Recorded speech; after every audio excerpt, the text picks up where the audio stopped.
In general, Season 4 of Gene Roddenberry's Andromeda suffers from a lot of the same problems as Season 3. Occasionally incoherent plot lines, the very episodic story of the week structure that is plagued by a lot of writers throwing in their own little creative ideas without any real thought to continuity or how much those ideas make sense within the entire construct of the story of the entire series. That's not to say that none of these ideas were any good or that there weren't any good episodes, but overall the series did suffer, particularly in the first part of Season 4, with all the same problems that Season 3 had. The first 5 episodes of the series are genuinely awful, and then we finally get the reintroduction, very briefly for only a handful of episodes, of Tir Anasazi.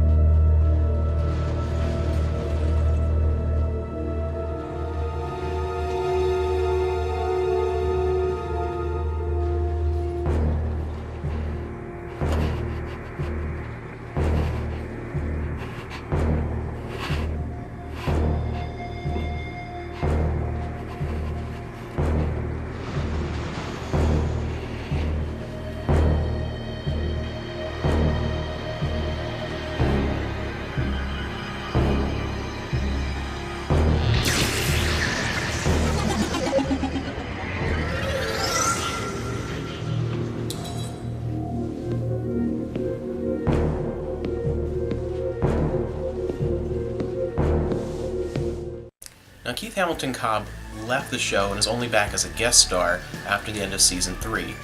And to really drive home the point of how troublesome production was behind the scenes and how much of a rift there was growing between Keith Hamilton Cobb and Kevin Sorbo, and Keith Hamilton Cobb's just general dissatisfaction with the way his character was going and how the show was going, he actually left Andromeda to go back to do daytime soap operas. That's awful. You're leaving a fairly big budget and at the time still fairly successful sci-fi series to go back to daytime soaps because you're so disgusted with the direction the show is taking.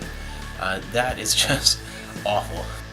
And as much as I love Tir Anasazi, great character, I'm glad in his comeback he was only around for a couple episodes because they continued the slow destruction of his character by turning him into this conniving, whiny, just manipulative, malicious individual that really just doesn't match the character they built up over the first 2 seasons.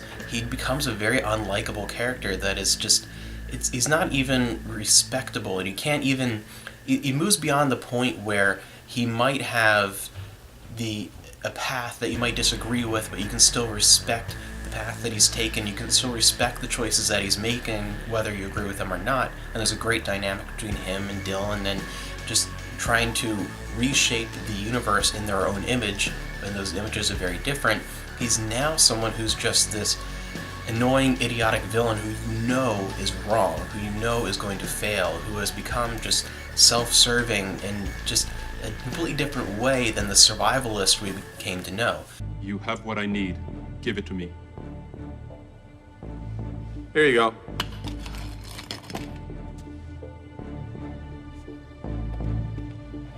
I think you know what I want. No.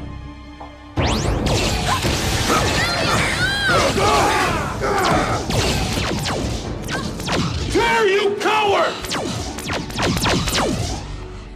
Please don't die. Thankfully, he is killed off because that character is absolutely destroyed. I'm the reincarnation of Drago Masevni. The progenitor would not shoot a blind prophet. You are what's wrong with the Nietzschean race. Selfish, self-absorbed, unaware of your own limitations.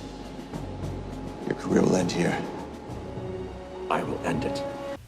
After that sort of third of the way through the series when Tyr is gone, he is replaced by one of the best things they could have done in Season 4, Telemachus Rhade. The character of Telemachus Rhade was introduced in Season 3 when they discovered a planet that was inhabited by the descendants of people from the Andromeda Ascendant, lots of survivors, and people who then went looking for Dylan after the Commonwealth had started to fall.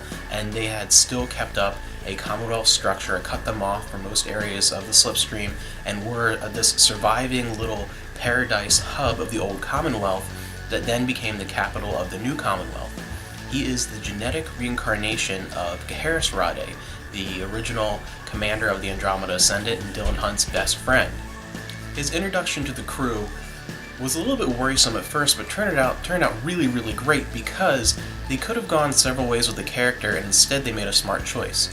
As the genetic reincarnation of Geharris, Telemachus could have been too like that character and been just a repeat of Geharris, and that would have caused a lot of problems. It would not have been creative. It would not have worked. But thankfully, even though you are the genetic reincarnation of someone, it really is nature versus nurture. He's a very different person than Geharris.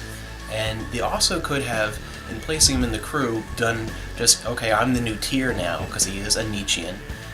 But they didn't do that. He doesn't act like Tyr, he's not Tyr at all, and they really drive that point home in the first couple episodes where he's on the crew in his interactions with everyone. He gets lots of good scenes with a lot of the different characters, particularly characters whom Tyr had a lot of interactions with. You see the difference right away between the way Telemachus handles Dylan versus Tyr, the way Telemachus is with Becca, and particularly Harper. They have a lot of great scenes together, so they really do a good job with that. And they finally come to a solid idea of what gold trance is compared to purple trance after a really shaky back and forth start through season 2 and even through most of season 3. She's finally handled fairly well towards the end of season 4. And that's why season 4 ends up being a better season overall compared to season 3. It starts off on a terrible foot. Those first 4 or 5 episodes really show a lot of the problems with writing and production that the series has, and the episodic structure, and just the complete negligence as far as continuity and understanding the greater story structure instead of just focusing on the episode of the week and thinking about the past and the future be damned, just one story at a time.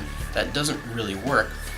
Then it starts to get a little bit better as it goes along, and they start getting rid of a lot of the problem elements. They start reintroducing a little bit more of a wider story arc. They tend to go back to adding things like the Magog World Ship is now back. They really start to try and go back to the old story structure of putting together a larger thread throughout these episodes and being a little bit less of a story of the week.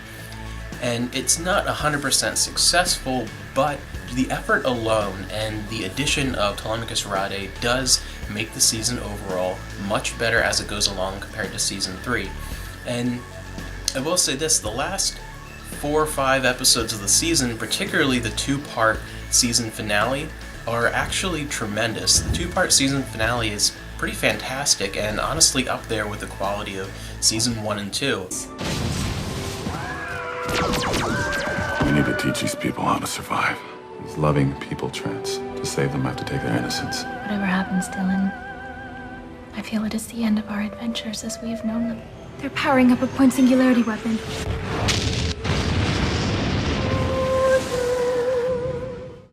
So overall, this season does end on a really high note. The series is finally getting better, and it seems like it's finally getting back to that structure. It took a season and a half, almost 2 seasons, to play around with these ideas that just weren't working and really dismantling what made the series great.